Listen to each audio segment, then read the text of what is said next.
Salut à tous, très heureux de vous retrouver pour un nouvel épisode du Dunk Hebdo NBA podcast. On se retrouve aujourd'hui pour la suite de nos post-mortem, nos podcasts bilan qui viennent faire le bilan de toutes les équipes éliminées au cours des playoffs. On continue avec un peu de retard, mais on continue à s'intéresser au premier tour avec quelques semaines de décalage. Ça nous donne le temps de voir les interviews d'après-saison, les confs de presse d'après-saison. Donc, on prend un peu de temps pour se analyser chaque saison de toutes ces équipes éliminées en play-off. Et non, Amine, aujourd'hui, ce n'est pas encore le tour des Sixers. Il arrivera, mais c'est pas pour aujourd'hui. Comment ça va, Amine? Ça va très bien. On va parler d'une équipe qui excite un peu moins que toutes les autres, mais il y a beaucoup de choses à dire quand même, donc c'est cool. Effectivement, pour être complètement transparent, quand j'ai fait le petit calendrier des post-mortem, je les avais oubliés. Je vais être complètement transparent. Oui, on avait oublié les Timberwolves dans le calendrier. Donc, on va parler aujourd'hui des Minnesota Timberwolves. C'est donc l'équipe qui va être au cœur de ce post-mortem. Comme d'habitude, on vous rappelle de nous suivre sur les plateformes de podcast et aussi sur Twitter. En ce moment, le podcast Dunk Hebdo, c'est un épisode quasiment tous les 2 jours. Et si on arrive à tenir ce rythme qu'on s'est imposé des post-mortem, ça sera quasiment un épisode tous les 2 jours jusqu'à la fin des finales NBA, en tout cas le milieu des finales NBA. Donc, il n'y a pas d'excuse pour nous suivre sur les plateformes de podcast et aussi sur Twitter. Si vous voulez nous voir partager certains articles en relation avec ces post-mortem ou si vous voulez voir Amine triompher, parce qu'on est obligé de glisser un petit mot. Doc Rivers n'est plus le coach des Sixers. On en parlera, Amine, en un mot pour ne pas griller le post-mortem Sixers. Comment est-ce que tu as ressenti cette information? Comment tu l'as vécu, Amine? Un an trop tard. Et autre chose, maintenant que je l'ai tweeté ça, mais je vais le dire. Maintenant que le hashtag #FireDocRivers est terminé, n'a plus lieu d'être, il serait temps de créer un hashtag Pay the Tax Josh Harris. Donc là, on va être sur un point de vue financier pour la suite. D'accord, pas de problème. Amine, très bien. Donc, je le rappelle, n'hésitez pas à nous suivre sur les plateformes de podcast et également à nous noter. J'ai pu voir une petite poussée de la team Spotify, donc on vous remercie. Et n'hésitez pas, ceux qui nous écoutent sur Apple Podcast. On entame donc, trêve d'introduction, ce post-mortem à propos des Wolves. Donc, sur la saison régulière, les Wolves, c'était 42 victoires pour 40 défaites, la 23e attaque et la 8e défense selon Cleaning de Glace. Éliminés au premier tour, ils sont passés par le tournoi Le Play-in. Amine éliminé au premier tour en 5 matchs par les Nuggets. Comme d'habitude, les post-mortem, ce sont des questions qui vont guider notre réflexion. La première de ces questions, l'objectif de la saison a-t-il été rempli? Amine, je t'en prie. Non. Tout simplement, c'est encore un franc non. Et dans le sens où tu fais un énorme trade l'été dernier pour amener Rudy Gobert. Donc nous, ça nous avait déjà posé beaucoup de questions. Néanmoins, forcément, quand tu sacrifies autant ton avenir, l'idée donc de faire jouer Towns en 4 avec Gobert en pivot et du coup d'avoir vraiment au final au début de l'année, ils avaient 4 joueurs quasi max dans leur roster. Normalement, avec en plus une construction d'effectifs intéressante derrière, des role-players intéressants, tu attendais, et moi personnellement j'attendais, j'ai retrouvé récemment mon power ranking du début de saison. Malgré mes doutes sur Gobert, je les voyais plutôt 4e, 5e de l'Ouest, avec un plancher assez important. On a vu que ça n'a pas été le cas. Bon, y a pas mal de raisons à cela. On a vu que Towns a raté 52 matchs cette saison. Ce qui est énorme. Et lorsqu'il est revenu, c'était pas terrible. Donc, on n'a même pas une idée vraiment précise du duo Towns-Gobert justement en tant que titulaire, même si lorsqu'ils étaient ensemble sur le terrain, ça correspond à pas beaucoup. Ça correspond à 529 minutes. C'était la pire efficacité offensive de la ligue, 106,2. Et donc c'est assez inquiétant. Il y a eu la deadline ensuite où grosso merdo D'Angelo Russell a été remplacé par Mike Conley. Mike Conley qui est pas forcément un meilleur passeur que D'Angelo Russell, qui est un bon passeur, mais qui est un joueur plus gestionnaire, peut-être probablement meilleur dans sa sélection de shoot qui convenait plus à l'effectif des Wolves. Et en plus de ça, est plutôt un pote de Gobert, donc ça resserrait un petit peu les liens. Mais on s'est retrouvé en play-off, donc avec la 8e place. D'abord le play-in où ils étaient supérieurs à Oklahoma, il y avait pas de problème là-dessus. Mais ensuite les play-offs avec notamment justement durant le play-in les embrouilles, toute la stupidité de beaucoup, leur meilleur ailier pour défendre sur les play-offs, McDaniels qui se casse le poignet tout seul, la fameuse embrouille Kyle Anderson, Rudy Gobert, les suspensions, Towns qui revient pas au niveau. La fin de saison, elle est très dure. La seule lueur d'espoir, c'est que Anthony Edwards est un joueur qui ne se cache pas, qui l'a montré en play-off. Et à chaque fois qu'on le voit à ce niveau, il ne se cache pas. Et lorsqu'il parle, ce n'est pas pour rien en tout cas. Donc, tu peux compter sur un vrai franchise player. Maintenant, néanmoins, tout le reste est plutôt négatif. Effectivement, tu as très bien résumé ça, Amine. Il y a beaucoup de questions, en fait. C'est-à-dire que parmi toutes les équipes, on en parlait, il y a eu 3 équipes. Moi, j'aime bien les mettre côte à côte. Les Cavaliers, les Hawks et les Timberwolves qui ont fait cet investissement sur de plusieurs choix de draft. Alors, l'investissement n'était pas le même à chaque fois sur un joueur l'été dernier. Avec les Hawks, on met en doute l'intelligence derrière le trade, mais on commence à avoir des réponses.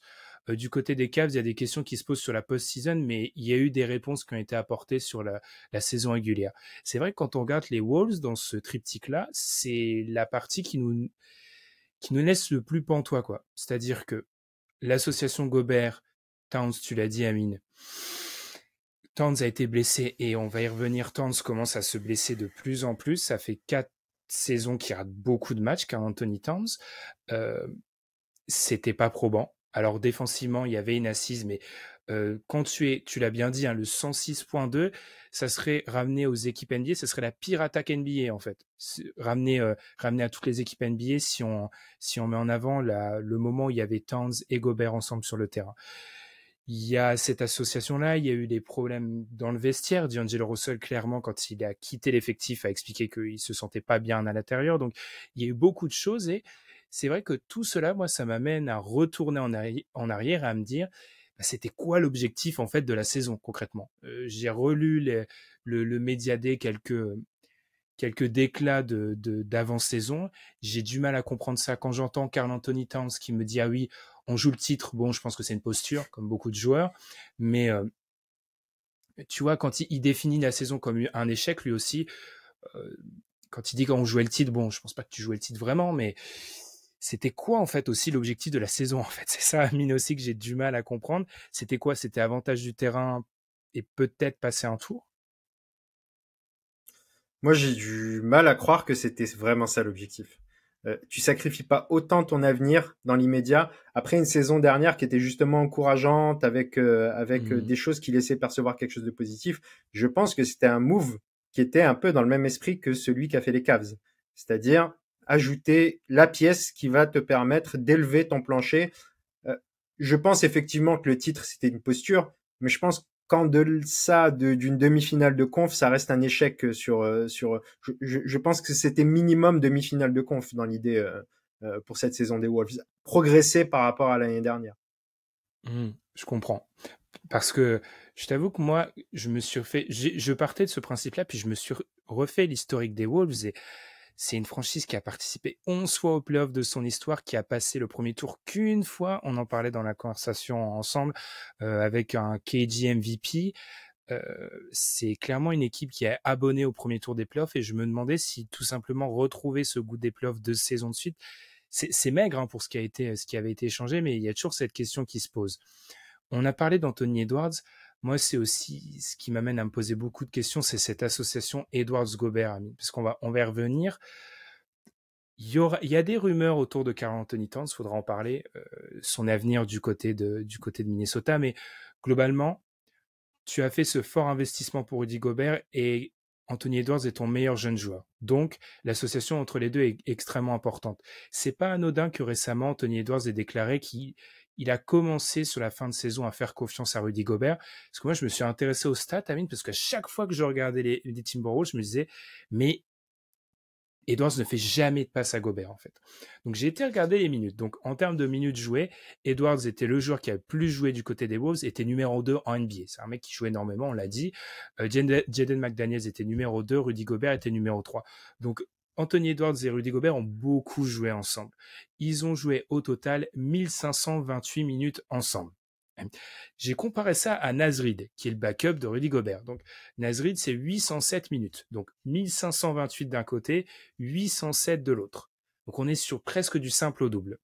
Pourtant, Anthony Edwards a fait 50 passes de plus dans l'année à Naz Reid qu'à Rudy Gobert. Donc, pour vous simplifier la statistique, Anthony Edwards fait une passe à Naz Reid toutes les 3 minutes et 20 secondes sur le terrain. Il en fait une à Rudy Gobert toutes les 9 minutes sur le terrain. Il y a pratiquement aucune connexion de Anthony Edwards vers Rudy Gobert. Et je pense que ça, c'est un point qui devrait être travaillé. Je pense que ça s'améliorera la saison prochaine, mais il y a des questions de fit qui se posent après cette saison, je trouve, Amine. Donc, on nous aurait menti quand on nous disait que Donovan Mitchell était le grand méchant des Jazz. C'est ça que tu es en train de me dire, Ben? Peut-être, peut-être. En tout cas, oui, ce que tu as dit est très, très parlant. Surtout que moi, j'ai l'impression que la franchise prend une certaine direction qui va dans le sens de Gobert, à mon avis. C'est-à-dire que tu viens comme on a dit, de sacrifier une partie de ton avenir pour l'avoir, et du coup, tu ne veux pas perdre la face, tu veux que ça marche avec Gobert. D'où le fait que on commence à sentir, tu parles justement d'un éventuel, on parle de Towns dans d'éventuels trades. Towns, quand même, en quelques mois, on a d'un côté, on lui enlève D'Angelo Russell, qui était son pote, de ce que je sais. On ramène Mike Conley, qui est le pote de Gobert. Anthony Edwards fait ses déclarations comme quoi Rudy, c'est son gars, il va aller s'entraîner en France, machin et tout. Alors, justement, ça se traduit pas sur le terrain. Même en termes de, je trouve, parce que tu as parlé justement de faire la passe à Rudy. Alors, justement, moi je trouve, j'ai même tendance à penser que Edwards a raison de pas faire cette passe à Rudy. Je suis désolé. On a vu ses limitations même pour finir au cercle. Donc, mais même son utilisation là où il pourrait être le plus optimisé, et ça c'est peut-être un peu plus lié au profil d'Edwards justement, mais aussi au coaching de Chris Finch. Gobert est un excellent ghost screener. Donc même si c'est pas lui qui termine, comment on utilise plus le pick and roll? Je trouve qu'on n'a pas assez utilisé le pick and roll du côté de Minnesota cette saison. C'est ce que j'attendais en début de saison. En plus, je parlais à l'époque avec D'Angelo Russell, je parlais de la contractière. On sait que D'Angelo Russell est un très bon joueur de pick and roll. Et je m'attendais justement que l'association avec Gobert lui offre la possibilité du pick and roll avec Rudy, du pick and pop avec Towns. J'attendais un peu une attaque articulée autour de ça. Chris Finch, il est plutôt dans quelque chose de vous décidez ce que vous devez mettre en place lorsque vous voyez comment s'organise le terrain. Et on a vu énormément d'isolation du côté de Anthony Edwards. Et depuis l'arrivée de Conley, on a revu un peu plus justement d'un jeu mieux organisé et plus serein. Mais du coup, pour en revenir à ta question de base, le projet maintenant, Gobert, tu l'as, son contrat est énorme, tu pourras pas t'en débarrasser aussi facilement. Limite justement, je comprends dans l'idée pourquoi s'il devait se séparer de quelqu'un, il se séparait plus de Towns que de Gobert parce que ce sera plus facile de se séparer de Towns. Et tu en obtiendras une bien meilleure contrepartie. Là, Gobert, tu vas être obligé de faire avec. Donc, j'ai l'impression que leur objectif, c'est donnons les clés à Anthony Edwards et faisons en sorte que Gobert soit vraiment le joueur qu'on est allé chercher pour passer un step. C'est vrai qu'au niveau de la manière, le jeu proposé, c'est là où ça peut paraître hyper contre-intuitif, c'est parce qu'en fait, on a Anthony Edwards qui est beaucoup dans le drive à ce stade de sa carrière. Il y a des séquences où il pull up un peu sur les playoffs où il était, je trouve, assez bon. Mais c'est un joueur qui a besoin d'espace et quand tu as l'association Gobert-Towns sur le terrain, alors Gobert, on le sait, Towns est un joueur qui est capable de s'écarter, mais tu as quand même une raquette qui est parfois un peu bloquée, ça ouvre pas ces possibilités-là de drive à Anthony Edwards, t'as raison. Ce qui est en plus frustrant, c'est que on se faisait la réflexion encore une fois, on s'est un peu spoilé l'épisode en discutant beaucoup sur la conversation ensemble. Les role-players, ça va, en fait. C'est-à-dire que Jaden McDaniels s'est fait voler une place dans la All-NBA, plus ou moins. On est sur ce genre Clairement. d'arnaque. C'est un des meilleurs jeunes défenseurs à l'aile et qui ne devrait pas taper dans des murs, en tout cas pour se préserver pour les playoffs. Kyle Anderson, c'est une des meilleures peut-être signatures de l'intersaison. On parlera dans l'un des prochains post-mortem des Knicks, mais je pense que, alors oui, la signature de Jalen Brunson plane un peu au-dessus du reste, mais Kyle Anderson est une des meilleures signatures. Nasrid, tu vas probablement le perdre cet été, mais c'est un très bon protecteur. C'est un très bon big, tout simplement, NBA. C'est Donc, limite le meilleur backup pivot de la ligue hein, actuellement, Nasrid. On ouais, n'est pas loin de ça ça. Hein. joue.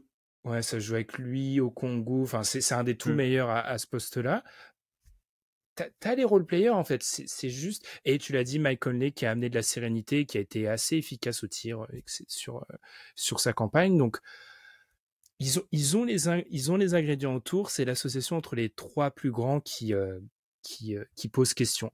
Si on continue à avancer, Amine, parce que effectivement, c'est dur de garder le cap de ces questions qui s'entremêlent un peu toutes. On en est où dans le projet de la franchise? Deuxième question, Amine. On en est où? Bah, de toute façon, il n'y a pas le choix, en fait, quelque part. C'est-à-dire qu'aujourd'hui, tu es dans une situation où tu as 3 joueurs, c'est ça? Le contrat de Edwards ne clique pas encore l'année prochaine. Donc, tu as 2 énormes contrats dans ta payroll et tu as une payroll de toute manière qui est full pété. Et donc, tu vas devoir faire des ajustements à la marge, même s'il y en a peu possible. Comme on l'a dit, en plus, les ajustements ne concerne pas tant que ça le côté role player et tout, parce que même dans la profondeur de banc, hein, Jordan McLaughlin, y a pas mal de joueurs qui sont intéressants, qui t'apportent ce que doivent apporter ces joueurs. C'est plus là où l'argent a été mis principalement qu'est le problème. Donc dans ces cas-là, soit tu fais à nouveau un blockbuster trade, j'y crois pas beaucoup, soit tu vas devoir repartir avec les mêmes idées. Donc peut-être Chris Finch ne devrait pas bouger. Donc peut-être à Chris Finch de s'adapter et de trouver de meilleures solutions. Maintenant, petite éclaircie quand même, 2 petites éclaircies. Anthony Edwards, on commence à tous être d'accord que tu peux construire ton projet autour de lui. Et l'ajustement Conley à la deadline est plutôt un ajustement positif qui te permet d'espérer quelque chose de meilleur. Maintenant, la grande question, c'est comment faire mieux, comment faire vraiment mieux avec ce même groupe, quoi. Bah, tu l'as dit, Anthony Edwards sera éligible à une prolongation cet été. Donc il va être signé cet été parce que tout simplement il a répondu présent. Donc tu te retrouverais avec comme tu l'as dit, il y a 3 joueurs au max. Ça serait le seul effectif de NBA où il y a 3 joueurs au max. Parce que rappelons que Karl Anthony Towns a été prolongé l'intersaison dernière. Donc tu pourrais partir potentiellement sur une saison comme 2025-2026 par exemple, avec 3 joueurs qui comptent pour presque entre 150 millions, ça dépend si Anthony Edwards est dans du low NBA avant l'année prochaine, etc. Tu as pratiquement pas de marge en fait, comme tu viens de le dire en fait. Et ce qui pose problème, c'est que tu ne fais pas de plus-value sur tes gros contrats. C'est-à-dire que Karl Anthony Towns et Rudy Gobert sont dans le top 25 des meilleurs joueurs NBA, des joueurs les plus payés en NBA. Ils ne sont pas dans le top 25 des meilleurs joueurs NBA en fait. Et je sais que c'est un concept qui peut paraître un peu bizarre, mais il faut faire de la plus-value sur un max en fait. Genre Jokic, tu fais de la plus-value sur le contrat de Jokic, tu fais de la plus-value sur le contrat de Giannis. Ils ne font pas de la plus-value sur Gobert, 11e joueur le plus payé en NBA cette saison. Donc effectivement, j'inverse les adjectifs alors qu'ils ne devraient surtout pas être inversés. C'est ça le problème. Ils ne font pas de la plus-value et tu l'as dit, il y a l'argument autour, mais on le voit bien souvent en playoff, tu vas aussi loin que te poussent parfois tes superstars et là, il y a à la fois le niveau intrinsèque et l'association entre les deux qui pose question. Donc, c'est vrai que dès cette intersaison, il va falloir prolonger, on l'a dit, Anthony Edwards, mais même Jaden McDaniels. Il va falloir que les proprios commencent à se dire il faut payer, en fait. Il va falloir payer la taxe beaucoup pour un effectif qui n'est pas assuré de passer un tour de playoff, quoi. Ouais, et puis en plus, dans un monde idéal, justement, tu vas non seulement payer la taxe, mais tu vas te rapprocher de la nouvelle Apron, parce que ça n'arrivera pas, mais dans l'idéal, tu le payes Nasrid aussi, en vérité. Tu le prolonges, Mhm. tu le gardes dans ton effectif. Si tu veux vraiment jouer quelque chose, tu es presque obligé de le garder, surtout que tu commences à douter de l'avenir éventuellement de Towns. Donc d'autant plus l'idée de conserver Nasrid. Je pense que ça n'arrivera pas parce qu'il y a beaucoup d'équipes qui pourront lui proposer mieux et que les Wolves sont déjà à un niveau indécent au niveau du cap garanti l'année prochaine. 144 millions de cap déjà garantis l'année prochaine, sachant que l'extension d'Edwards, comme on l'a dit, n'aura pas encore cliqué. Donc c'est assez affolant. Et du coup, il y a des joueurs à étendre, il y a des joueurs à prolonger. Un McDaniel, ça, comme tu l'as dit, ça se paye et ça se paye assez cher aussi. Mhm. Donc, j'ai du mal à concevoir comment va l'avenir pas à court terme, mais à moyen terme. Non seulement à court terme, mais aussi à moyen terme, justement, de ces Wolves. Ouvrons le dossier Towns. Donc, il y a ce dossier Towns latent de la possibilité de trader Karl Anthony Towns. Il y a la rumeur Knicks. On en parlera aussi, je pense, dans notre podcast Knicks, du point de vue des Knicks. Parlons-en du point de vue des Wolves. Pour moi, la problématique Towns, Amine, c'est que le trader a beaucoup de sens pour les Wolves, mais a peu de sens pour les équipes qui doivent le récupérer. C'est-à-dire Je suis que d'accord. est-ce qu'on va faire le procès de Karl Anthony Towns? Non, moi j'ai toujours trouvé que c'est un joueur qui bénéficie d'une clémence totalement démesurée dans la manière dont on, on peint son jeu. C'est un joueur qui a 3 séries de playoffs à son actif, 3 mauvaises séries de playoffs à son actif. Il fait pas de bons playoffs. Euh, je sais qu'il a eu, personnellement, il a eu une année Covid notamment extrêmement difficile. Je le conçois parfaitement et que ça a pu avoir un vrai impact négatif sur son apport sur le terrain. Il n'empêche, moi, j'ai pas vraiment aimé les déclarations notamment c'était dans le podcast de Paul George, je crois, où il expliquait je me suis entraîné pour jouer poste 5 tout l'été, puis là j'apprends le trade de Rudy. Oui, mais en fait, ça fait des années que tu veux jouer poste 4 en fait, donc il y a un moment il s'agirait d'être constant. Donc moi, je trouve on est peut-être arrivé au bout de cette expérience Karl Anthony Towns avec l'émergence d'Anthony Edwards. Le problème, qui voudra de lui, sachant que il a été prolongé donc sur les années 2024-2025, 2025-2026, 2026-2027 et 2027-2028. On termine en 2027-2020. Non, oui, 2027-2028, pardon, avec une année à 62 millions. Je veux bien que le cap augmente, je le conçois, mais ça reste gigantesque pour un joueur comme Karl Anthony Towns. Je suis d'accord. Je suis d'accord. Euh, Moi, ce qui me frappe un peu, c'est que si on retourne à peine, on va dire 3 ans en arrière, justement avant le Covid et toutes ces histoires, les discussions tournaient autour de qui préférait Towns ou Embiid, tu vois, par exemple. Mmh. On n'en est plus du tout là. Et c'est montré, on est vraiment très très loin aujourd'hui de ce type de comparaison. C'est montré à quel point le statut de Towns est devenu différent. Aujourd'hui, on a l'impression que Towns devient le boulet des Wolves. Moi, je suis pas sûr que ce soit le boulet principal des Wolves, mais en tout cas, il a un peu ce côté tête de Turc aujourd'hui du côté du Mmh. Minnesota. Et comme tu dis, ça va être difficile de trouver des équipes qui vont être intéressées, notamment au niveau financier, parce que le joueur reste un joueur très intéressant en réalité, en fonction de où tu le places et dans quel contexte tu le places.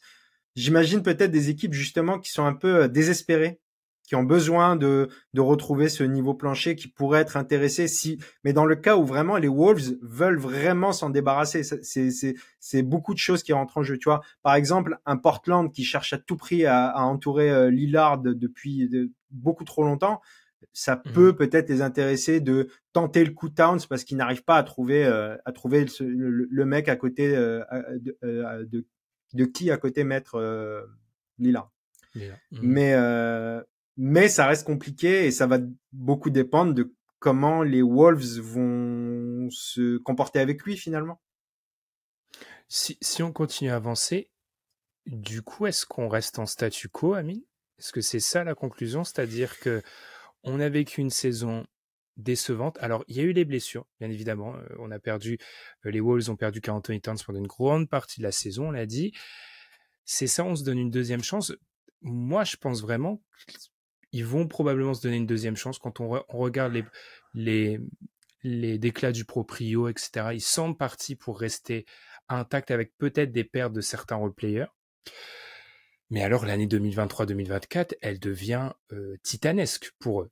Parce que s'ils restent ainsi, en pariant peut-être, parce que je crois pas, je pense qu'on assistera, et c'est une idée qui commence à s'inscrire dans la plupart des post-mortem, il n'y a pas une grande classe de free agent, il n'y a pas des gros noms qui ont l'air disponibles sur le marché des trades. De toute façon, ils n'ont pas les ressources pour le faire, de toute façon.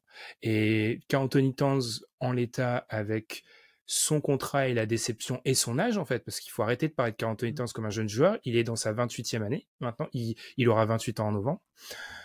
Je pense que tout va les amener à faire un statu quo, mais un statu quo qui met une pression démentielle sur la saison prochaine, quoi.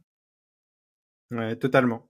De toute façon, moi, j'ai l'impression que c'est soit, donc, quelque chose d'assez improbable, soit ils trade Towns, justement, ils arrivent à trouver une bonne contrepartie, soit sinon c'est statu quo. À partir du moment où il n'y a pas ce trade, parce que Gobert, tu peux pas le trade, de toute manière. Pour moi, il est totalement intradable. Donc, forcément, on se dirige clairement vers un statu quo, avec en plus le même coach, avec donc les mêmes problèmes. Le seul ajustement que tu as de positif, on va dire, c'est Mike Conley, mais d'un autre côté, tu vas probablement perdre Naz Reid, donc tu perds quand même un élément important de ton roster. Donc moi, je me pose pas mal de questions sur la viabilité de ce projet, en fait, tout simplement. Carrément. Est-ce qu'on en est là? Donc, est-ce que c'est la confirmation des doutes de l'intersaison dernière, en fait, Amine? Parce que globalement, j'ai été nous réécouter à la suite du trade de Rudy Gobert. On marchait sur des œufs, honnêtement. On va être honnête. On essayait de pas être trop dur, mais on expliquait bien que l'investissement semblait massif compte tenu du joueur qui venait en retour. Un an plus tard, Rudy Gobert, si on parle du joueur aussi et pas seulement de l'idée, a été moins bon cette saison, soyons parfaitement honnêtes.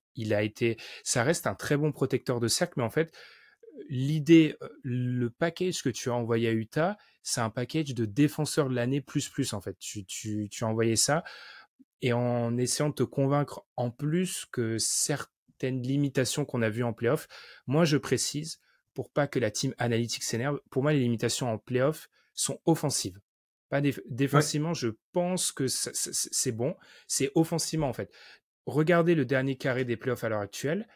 Les pivots ont tous un rôle offensif qui va plus loin que poser des écrans et finir être un rim runner, en fait. Je pense qu'il y a un espèce de fantasme offensif autour du rim runner qui a peut-être un plafond en playoff, et d'autant plus quand c'est le joueur le plus payé de ton effectif. Refermons la page. Donc, si je refaire la grande page Gobert, du coup, donc est-ce qu'on en est là, Amine? Du coup, est-ce qu'un an après, on est encore plus pessimiste et on va pas enterrer le projet, mais on a des grandes questions sur le projet? Ouais, je suis d'accord. Quand je t'entendais dire justement, tu dois justement apporter plus au niveau offensif. Si c'est pour ça, en fait, autant prendre Mitchell Robinson, en fait. Je vois pas trop l'intérêt de payer autant pour aller chercher Rudy Gobert.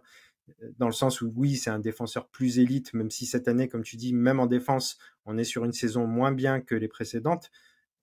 Mais néanmoins, son apport offensif, il est extrêmement limité. En play-off surtout, dans le sens où tu peux ne pas le respecter et du coup, beaucoup plus travailler sur les autres joueurs. Moi, je pense que c'est un constat d'échec, clairement, mais qu'ils vont devoir faire avec et pourquoi pas essayer de retourner la situation. Moi, j'y crois pas, mais le trade de Gobert est un échec. Est-ce que leur seul espoir, c'est... Ce qui est frustrant, j'entendais ça dans des podcasts sur Minnesota, c'est que on l'a dit, tu as eu les confirmations Anthony Edwards. C'est-à-dire qu'en fait, imaginons dans un monde machine à remonter dans le temps, le trade de Gobert n'est pas effectué. On termine cette saison-là avec Anthony Edwards. Peut-être qu'ils sont peut-être pas allés en playoff. Du coup, je pense peut-être probablement pas, parce qu'avec les 50 matchs ratés de Towns, ils sont pas en playoff. Mais tu as la progression d'Edwards, et du coup, là, tu as cette possibilité de faire ce move maintenant, en fait, avec plus d'idées, etc., et peut-être un move plus inspiré. C'est ça qui est peut-être un peu inquiétant. Pour moi, un de leurs espoirs à court terme et à moyen terme, c'est que Edwards se rapproche du DH20, en fait. C'est probablement leur plus grand espoir, parce que avec une construction Gobert, Edwards, Towns et un Edwards qui se rapproche du DH20, tu peux passer un tour, je pense, mais c'est très compliqué en fait, parce qu'on l'a bien vu, les équipes sans mecs du DH20, rappelons, parce que certains nous découvrent peut-être avec ces post-mortem, DH20 c'est le classement des 20 meilleurs joueurs annuels de Doug Hebdo. Sans joueurs DH20, c'est difficile de passer un tour de playoff, c'est très très difficile, donc effectivement, beaucoup de pessimisme sur cet effectif, qui est tellement bizarre, Amine, parce que les role-players sont intéressants. C'est ça qui est trop, trop bizarre. On n'a peut-être pas assez parlé, mais Jaden McDaniels, on a dit, très bon défenseur. Cal Anderson, Mike Conley, ça fait le taf sur la main. Ils ont les role-players, mais c'est les contrats max qui pêchent, tout simplement.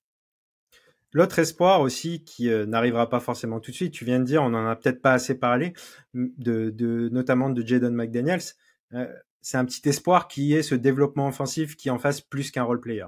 J'ai le sentiment en tout cas qu'il y a cet espoir du côté de Minnesota. Et effectivement, avec son profil justement déjà super bon en défense, sachant que à la fac c'était plutôt un joueur offensif justement, imaginez un développement en Uber ailier de McDaniels, ça pourrait déjà solutionner un côté moins héliocentrique autour de Edwards, et si ça devient un vrai bon joueur, McDaniels, ça pourrait être intéressant. Effectivement. Puis il faut se rappeler, j'entendais ça encore une fois je crois que c'est le podcast de Dan Moore sur Minnesota, le spécialiste de Minnesota. Si vous êtes fan de Minnesota, de toute façon vous devez déjà être au courant, il faut aller l'écouter, je pense que c'est le meilleur podcast américain sur Minnesota, qui expliquait avec d'autres journalistes de Minnesota. En fait, le trade de Gobert a instillé ce sentiment d'urgence alors qu'Edwards est à la fin de sa 3e année. C'est-à-dire que tu as encore le contrôle sur Edwards pendant 5 ans minimum, 5-6 ans. Il y aura probablement une autre itération des Wolves sans Gobert et avec une autre star. Donc, il ne faut pas jeter ça aux oubliettes. C'est juste qu'on a du mal à voir où se dirige cette équipe-là à l'heure actuelle. Très bien. On n'a pas vraiment respecté les questions, mais on le fait plus vraiment, soyons honnêtes. Et c'est même moi qui les a instaurés, pour vous dire. Est-ce que tu as quelque chose à rajouter sur ce bilan des Wolves, Ami? Non, on a peut-être, j'y pensais pas tout à l'heure, mais il y a d'autres petites choses intéressantes. On a vu notamment après c'est des joueurs pareils qu'il va falloir re-signer, mais en playoff que Nickel Alexander Walker, le cousin de Shea, avait montré enfin des choses intéressantes, notamment défensivement. Alors c'est un joueur un peu particulier parce qu'on a toujours peur de notamment sa sélection de shoot qui est juste affreuse en fait généralement. Donc mais est-ce que le Minnesota n'a pas intérêt à prolonger tous ces joueurs, quoi, que ce soit Naz Reid, que ce soit Alexander Walker, que ce soit Noël aussi. Donc seul problème pour eux, ça sera le cap en fait, ce qu'ils ont. C'est ça. Ils auront même pas, ils seront limités. Mais effectivement, ils devraient prolonger tout le monde, et c'est aussi dans cette idée-là que je pense qu'il y a pas complètement, mais il y a un trait de Towns aussi dans l'idée. On s'écarte de Towns, mais on re-signe tous nos joueurs. On essaye avec Gobert, et puis voilà. Parce que sur l'idée, en gros, tu reproduis. Alors à gros traits, tu reproduis Utah en fait. T'as un porteur de balle sur la ligne arrière très fort, t'as Gobert et t'écartes le terrain en fait. Mais du coup, on a vu que ça n'a pas marché non plus, quoi. Donc, voilà. avec un très bon coach en plus, hein, du côté de Utah. Avec un très bon coach, avec Mike Conley déjà. Donc oui, et effectivement. On va conclure ce post-mortem Minnesota, un des plus moroses. Je les ai pas tous faits, j'en ai fait pas mal. C'est assurément un des plus moroses qu'on ait fait depuis le début. Sans sentiment d'être bloqué, hein, tout simplement. Eh bien, on va le conclure ainsi, sur ces mots très positifs, très optimistes. On vous rappelle du coup, n'hésitez pas si vous êtes sur YouTube ou allez sur Twitter pour nous donner votre avis sur ce bilan de saison des Wolves. Est-ce que vous pensez notamment, par exemple, qu'un Karl Anthony Towns sera tradé? N'hésitez pas à nous suivre sur les plateformes de podcast, Apple Podcast, Podcast Addict, Spotify, etc. Également sur YouTube et sur Twitter. On continue, nous, petit à petit, à vous publier les post-mortem. On aura bientôt fini avec le premier tour et puis, pas de pause, on entamera directement après le second tour. Amine, la cloche, double cloche, la cloche se rapproche. Tu pourras, je cite, démolir les Sixers bientôt. tu auras ce plaisir. Donc, on vous souhaite des très bonnes finales de conférence et puis on se retrouve très vite. Salut! Ciao.